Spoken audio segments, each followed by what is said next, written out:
Hello, and welcome to another episode of Mortgage Influencers, where we bring you professionals who share insight into the latest trends, tips, industry technology, and services to help you be a mortgage influencer in your mortgage business. Okay, we want to welcome everyone to our Wednesday live streaming podcast for mortgage influencers. Hello, Steve Richman. Hello, Ginger. And Scott Schang may hop on. I know he is in the middle of throes of doing a ton of AI training lately.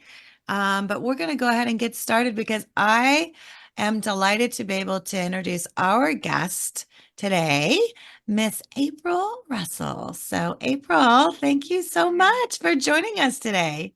Thank you for having me. I'm so excited to be here. Yeah, well, we're excited to have you. I'm cutting off the conversation because I'm the most excited person in April here today, okay? Because she's like my neighbor, she's my friend, my colleague, everything. I get to see her every so often around here. So I'm just super tickled and happy to have April here because wealth of knowledge going on right up there in her brain. And we're going to get to hear all of it today. I'm excited.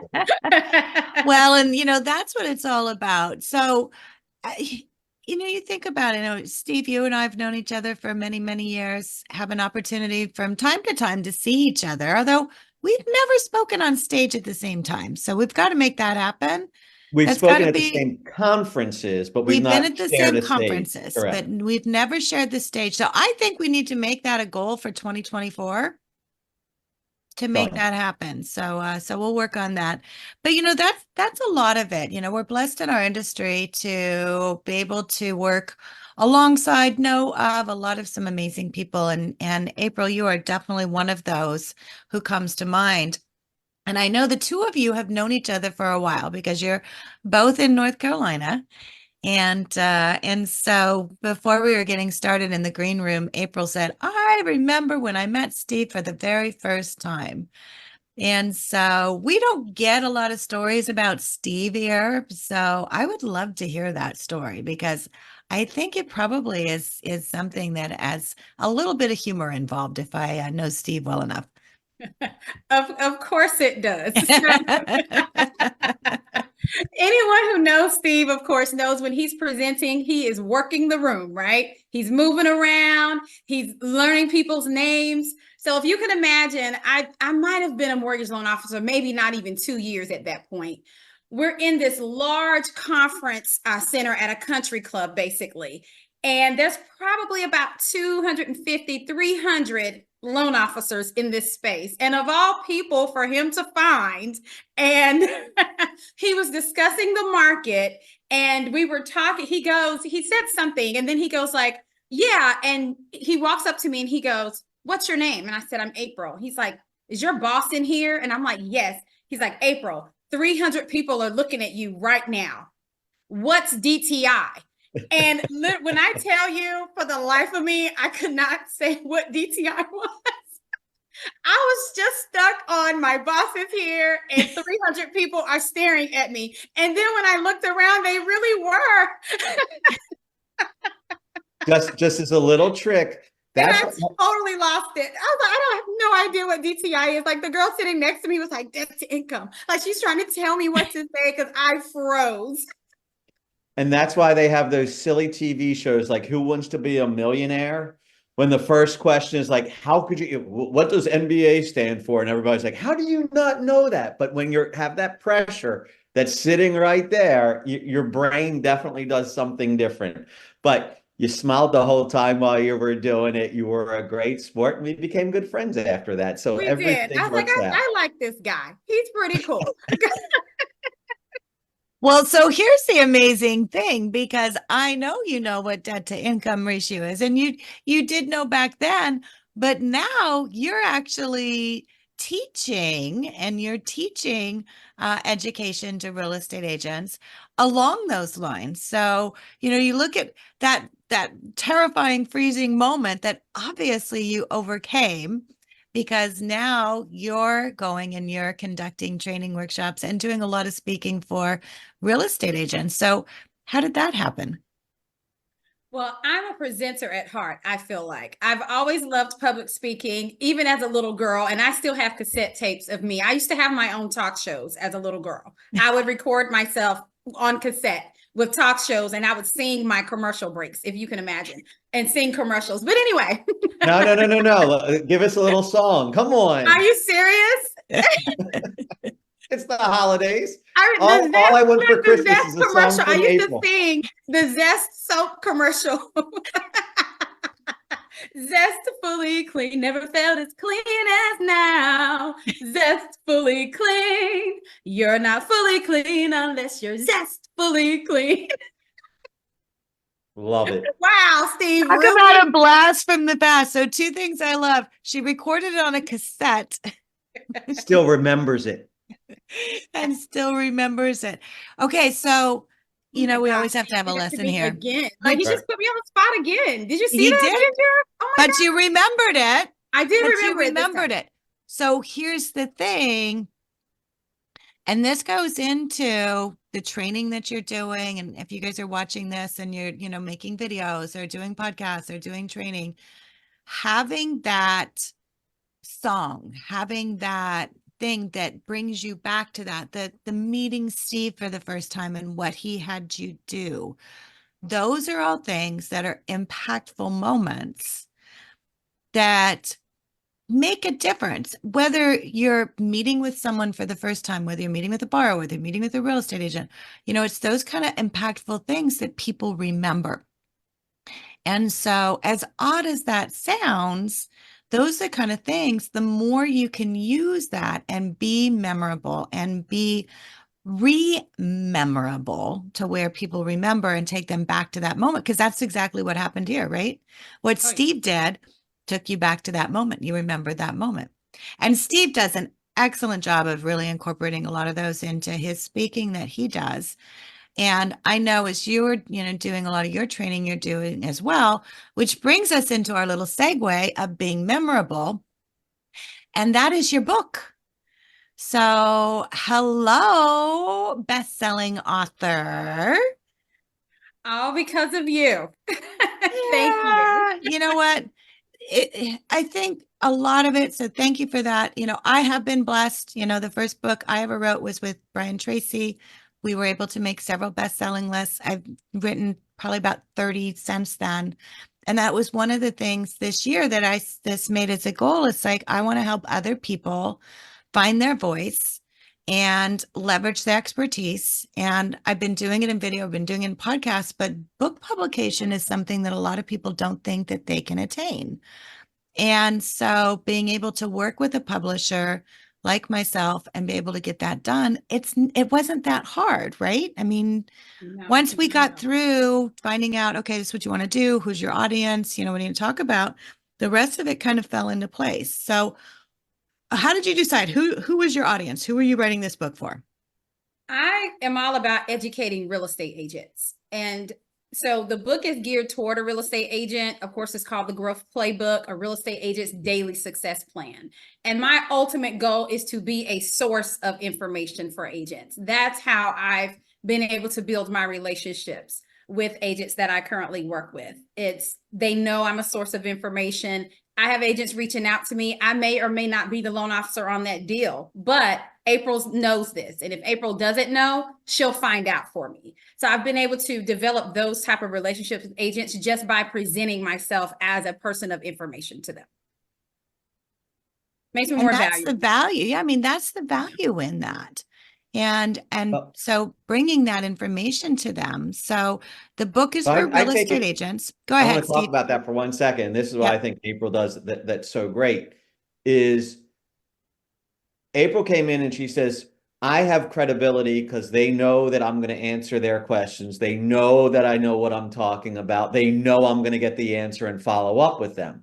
And in today's world, a lot of people are saying, how do I differentiate myself and how do I earn credibility? Well, long-term is what April's done over years and years and years. But you know how you get instant credibility? Write a book. Because the minute that you have a book that's sitting right there, you are an author. And all of a sudden, that dial of, okay, I've been doing this for the last 20 years and I'm good at it, it shrinks that timeline when you have a book under your belt. Yeah. I mean, it really does. When they see that, they know that you have taken the time to have your expertise, your information, to be able to share that in a way that very few people do. And so it does, it puts you in a completely different light. So you launched the book. It was launched when? November 1st. November 1st. Right around November 1. So it's been about, what, 45 days now, almost, that it's been available, but it has definitely been a game changer. I would say if anyone is considering or thinking about putting a book out there, absolutely go for it. Don't hesitate. Don't be a procrastinator like me. You know, that was one of the first things I said to Ginger, like, oh my gosh, I've been thinking about doing a book now. Oh, before COVID, 3-4 years ago. And I didn't do it, procrastinating, thinking, oh, would anybody read it? Heck. And who would have thought December 13th, April Russell, best-selling author? Who would have thought? Right? I could have never thought of that. But I will say the book has definitely been a game changer for me in terms of extending my relationships. So not just with the agents that I currently know, but like Steve was saying, it has opened up doors. I have probably met upwards of about 50 agents in the last 45 days that I did not know, that I may have heard of. Maybe I was following them, you know, on Instagram or Facebook or whatever, but I hadn't actually met them. Just by having the book, again, it gives more credibility. So I'm not just this loan officer out here posting on social media. No, I actually have something of value. And I've been able to leverage the book in terms of meeting other agents and brokers in charge and team leads. It's definitely been a game changer. I love that. And the thing of it is too, so a couple of things. So the book is available on Amazon. It's only available as print. So people always ask, you know, should I do an ebook, a Kindle? I don't like doing those because I want to have that physical copy to be able to use as part of your marketing. And that's really the idea as far as what you're doing, is to leverage your credibility, build your credibility, but then also to be able to use it. The other thing is to use it to build a list. So one of the things that we did with your book is we created a landing page. And so people can go and order the book. And we did that because if they go directly to Amazon, it's, you know, fine. You're not having to ship it or anything like that, but you're not building your list. And so that is something I think for me, I learned early on in my book is control the ordering of your book. You can still have it on Amazon, that's fine, but have it go through a website. And it was interesting because you found out that people didn't want to just get one book, right? Right. They wanted to order in bundles. So we actually had to create a bundle order. So tell me about that. Yes. So this actually happened. I think actually I was at right before my book signing that same evening at my book signing party, which was phenomenal, by the way. We had such a great time.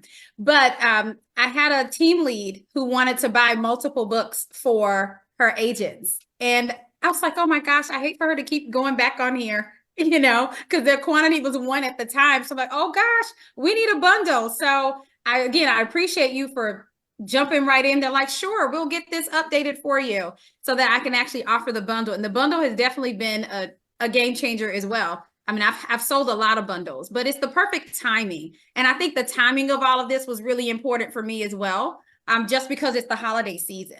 So right. the book is the perfect gift to give someone. Give the gift of growth. You know, that's what I've been saying. Give a gift of growth. You know, for some, hey, business looks a little bit different. Business is down. Maybe that big can't give everybody a $50 or $100 gift card, right? Everyone on the team. Who doesn't have $9.99 for a book? Or $7.99 if you go through Agent Growth Lab, look, and get the discount, you know? So well, and that's a lot of it, you know, is by, I mean, okay, you have agents, broker of records, going and buying your book. So they're paying you money buying your book, which, by the way, has your picture on it. I'll make sure and drop a link. So if you guys want to see what the book looks like, you can go to, there you go. She's got a copy of it. And one of the things that I've learned too, guys, so it's very important, have your picture on the cover. A lot of people, I think, miss that opportunity of having your picture on the cover, but it's about branding you. A book is about branding you. So I think that's very important. And then the website is agentgrowthlab.co. So if you go to agentgrowthlab.co, then you can find out and you can see her book there. But I want to talk about your book signing because we just brushed over that. So tell me, where was your book signing held at? So I had it at a place here in Raleigh called Uncorked. So it's basically a wine. It's a wine and dessert bar in Bedford area. Steve knows exactly where that is. It's around the corner, literally. But yeah, so I had it there at Uncorked. So, you know, with me advertising it or how I was kind of putting it out there, it was, hey, come out, book signing party, have a glass of wine on me, enjoy some light hors d'oeuvres, and just network. So it was also a great networking opportunity as well for other agents. So it was almost like a happy hour in a way, because we were at a wine bar. But it was a great event. I had a Can I great ask you a question about that though? Sure. You just wrote your first book. Because I know this is what's going through people's heads right now. So I want to see how you reacted to this. I just wrote my book. I'm going to Uncorked. I'm saying to the world, hi, I'm going to have a book signing. I mean, you're not Stephen King, right? I mean, it's like, hi, I'm all of a sudden.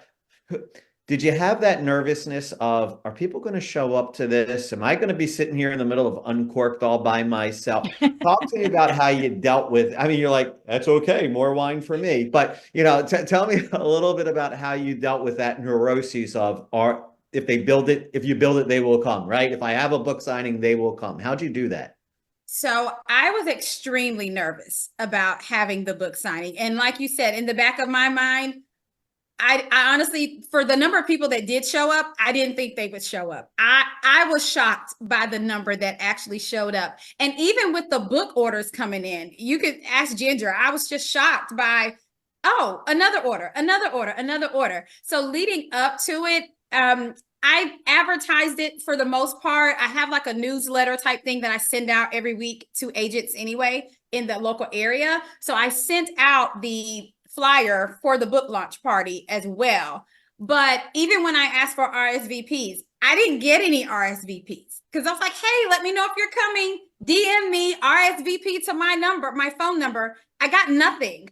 So, and I'm like, okay, are we still doing this? You know? So I was definitely nervous about it. However, what I have found with anything that I'm doing, even down to lunch and learns with agents, it doesn't matter. If 2 people show up, 20 or 200, consistency is key.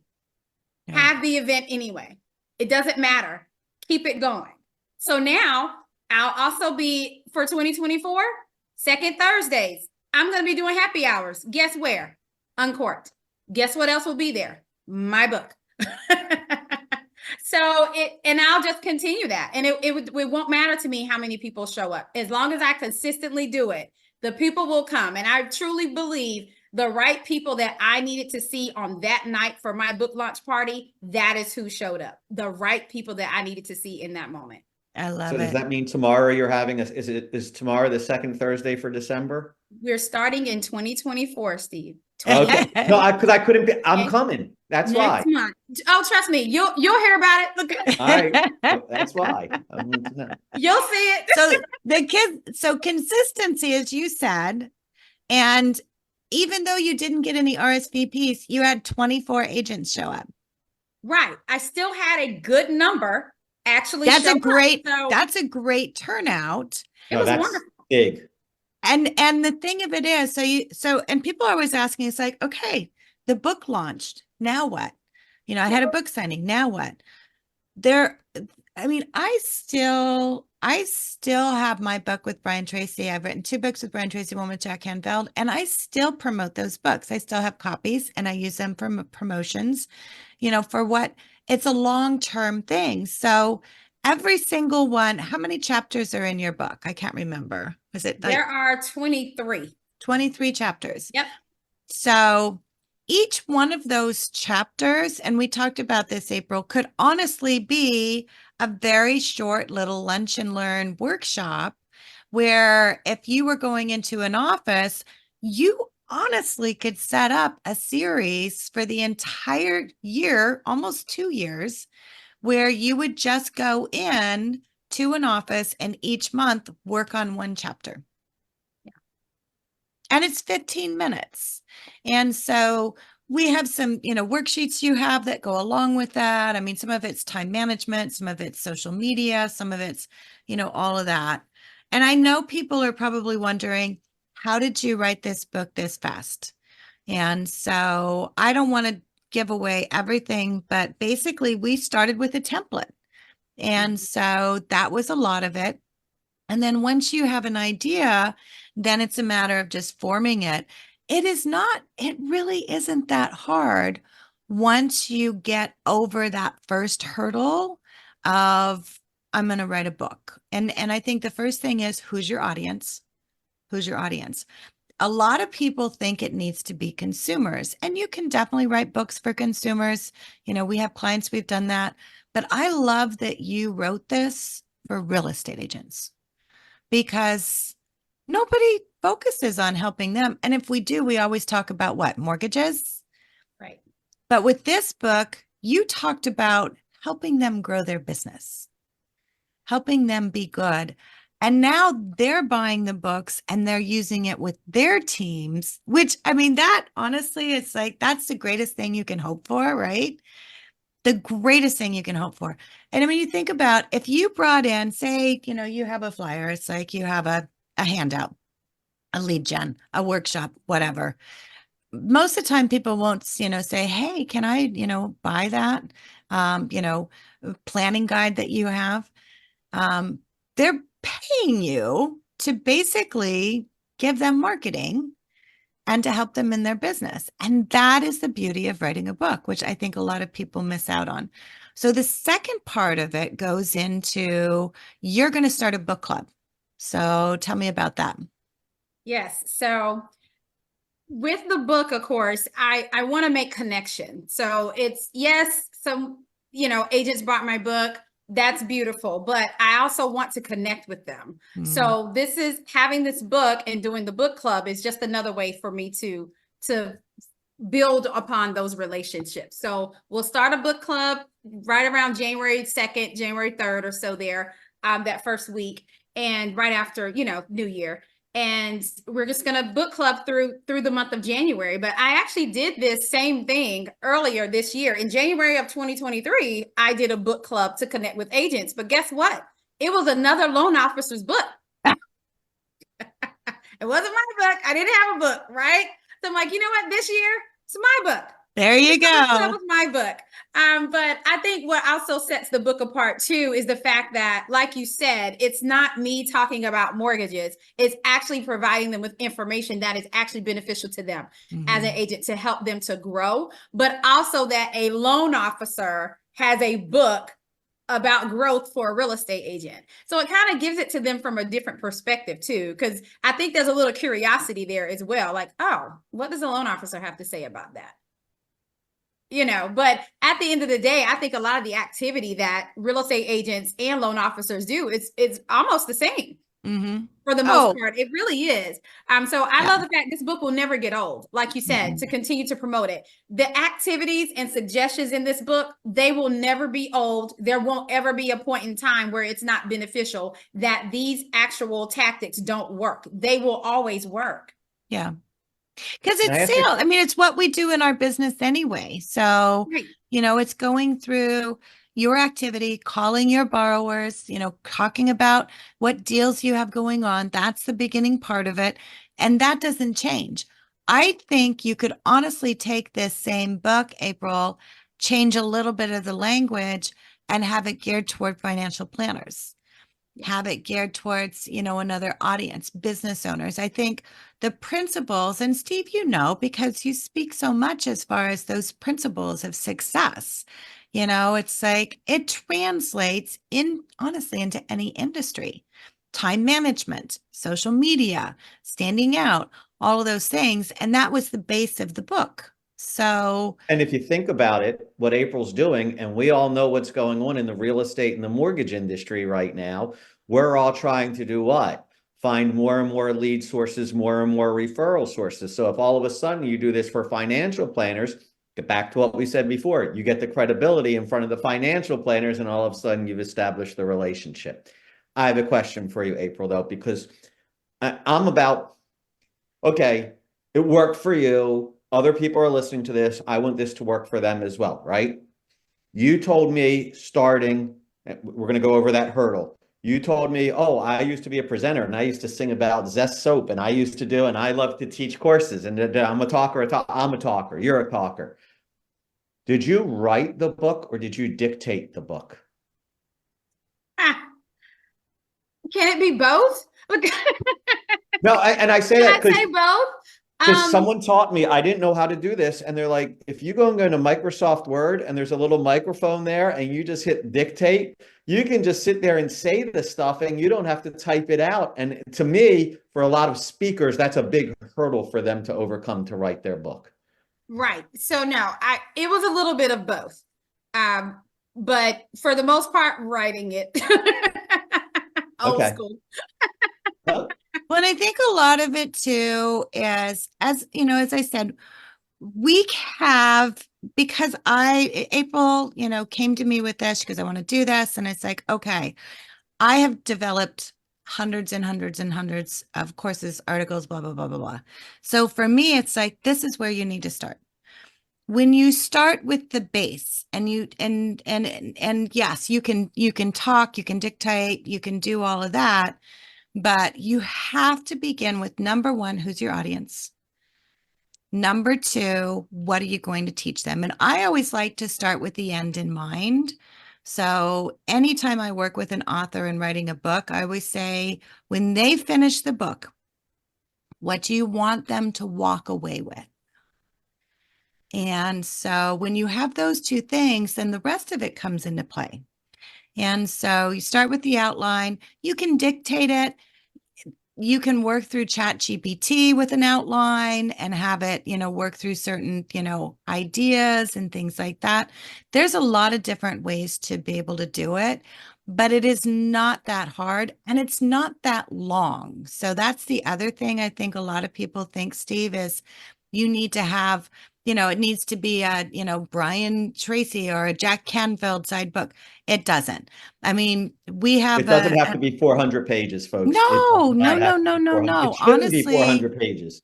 Yeah, I mean, we have some authors. I have an author we're taking onto Amazon this month who I think that her book is probably around 40 pages. And I just actually worked with her. We extended it and added some checklists and things like that. And, it's like, you have all this information up here. It's a matter of taking that and saying, okay, now let's form it and put it together. And so for me, that's where I come in with my expertise is I am a developer. And so it's like, let's take that crazy idea and put it down. And that's what, April has. She goes, this is what I want to do. And so it's like, let's get it all together. Yeah, I would say anyone considering thinking about the book, look, schedule a call with Ginger. Seriously, you need to schedule your call with Ginger and figure out what it is that you're looking to do. Like she said, who your audience is, what do you want the outcome to be as an end result? And ultimately for me, I wanted to put something out there that I felt like agents could use. And I wanted them to feel empowered when they were done with the book. Like, hey, I can go accomplish this. I can do this now. That was my ultimate goal. So that they wouldn't feel like they wasted time reading the book. And I'm not saying this because it's my book. It's a good book. It's a great book. And it's not because it's a best-selling book. There's great information in there for you to grow your business. So yeah, and like Steve said, think about where we are right now. We're all looking for ways to grow our business. But I think a lot of it too is just getting back to basics. And that's a lot of what this book is also. Yeah, it is 100%. Yeah, it's just a friendly reminder. Well, and April had a really good, she knew what she wanted for her brand. And that's part of it too in the book, that really it was creating everything together, not just the book, but how the book ties in with her brand, with her colors, with where she's going. You know, she's doing workshops, she's starting a CE course, you know, all of those things. I like to see where it's like, let's make it into the bigger picture. And this is not your only book. This is just your first book. That's so right. I know that there's more books. So we're going to close out in just a minute. I do have a question from Randy as far as he's curious about how much it costs to create a book and have it published. So it kind of depends on how much work you have done and how much work you need to have outsourced. So we do have templates that you can work from that we have available. We also have some people we work with that we ghostwrite the entire thing. So it just kind of depends on what you want to do in your book. And so, you know, it's like, I can tell you my first book that I wrote with Brian Tracy, I think it ended up costing me about, I want to say like $8,000, which was very affordable at the time. The second book, it was probably around $12,000. Costs have really come down quite a bit now as far as different things. So it is not that much, but if you're going to hire someone who's going to do, you know, all of the ghostwriting, it's probably going to cost you around $5,000. If you start with a templated book and work with someone and you go do it together, it's probably around $2,500. So that's just, hopefully, Randy, that answered your question for you. But that's usually what you're looking at. It's a great investment. I can tell you that. I mean, it's a very good investment to be able to do that, and a great way to stand out. So, April, thank you so much. So if people want to find you, you are at, give us your website again. Agentgrowthlab.co. Agentgrowthlab.co. And if you're in the North Carolina area, make sure on the second Thursday. Yes. Right? If you're in the Triangle area, yes, it'll be second Thursdays. We'll be at Uncorked Happy Hour. I love it. Well, I'm going to have to make a trip to North Carolina sometimes in 2024. So I can be there for that. I would love to be able to do that. Absolutely. And so for those of you who are joining us, if you want to, you know, follow April, follow her, connect with her. If you want to hear more about the book, you can go to my site, edumarketing.com. You can find some information there. And Steve, I want to thank you so much for joining. We actually are going to close this call, the Mortgage Influencers, out for 2023. We're going to take the next 2 weeks off for the holidays. And so we wish you all a very wonderful holiday season. Happy New Year. All of those things. We will continue to be posting things.